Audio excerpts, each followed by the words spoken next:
Filosofi Pendidikan Ki Hajar Dewantara dan strategi mewujudkannya. Pendidikan dan pengajaran adalah dua hal yang tidak dapat dipisahkan. Menurut Ki Hajar Dewantara, pengajaran merupakan bagian dari pendidikan. Pengajaran merupakan proses pendidikan dalam memberi ilmu atau berfaedah untuk kecakapan hidup anak secara lahir dan batin.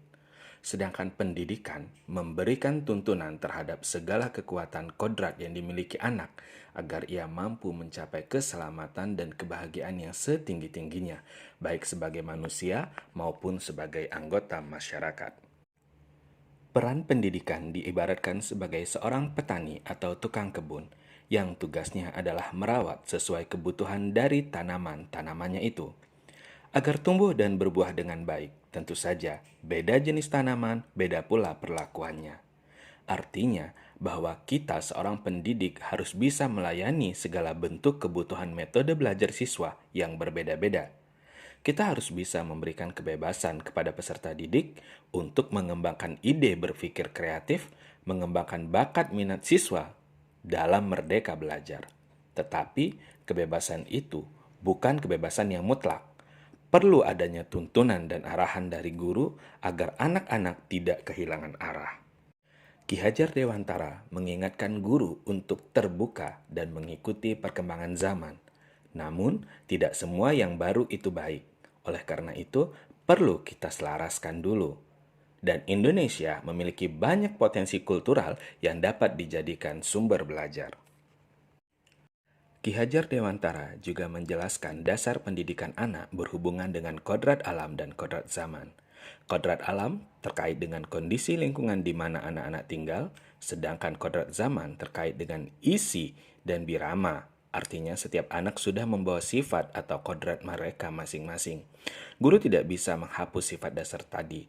Yang bisa dilakukan oleh guru adalah menunjukkan dan membimbing anak-anak agar muncul sifat-sifat baiknya dan menutupi sifat-sifat jeleknya.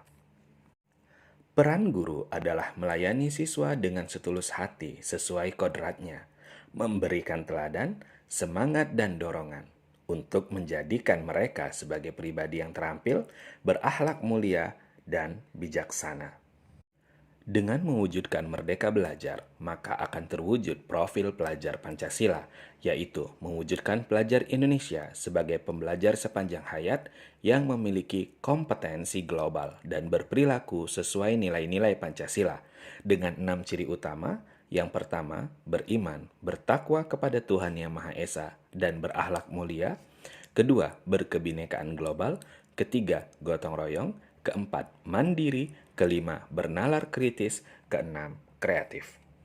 Beberapa strategi dalam mewujudkan pemikiran Ki Hajar Dewantara, yakni pendidikan yang berpihak pada murid sesuai dengan konteks diri murid dan sosial budaya di daerah asal.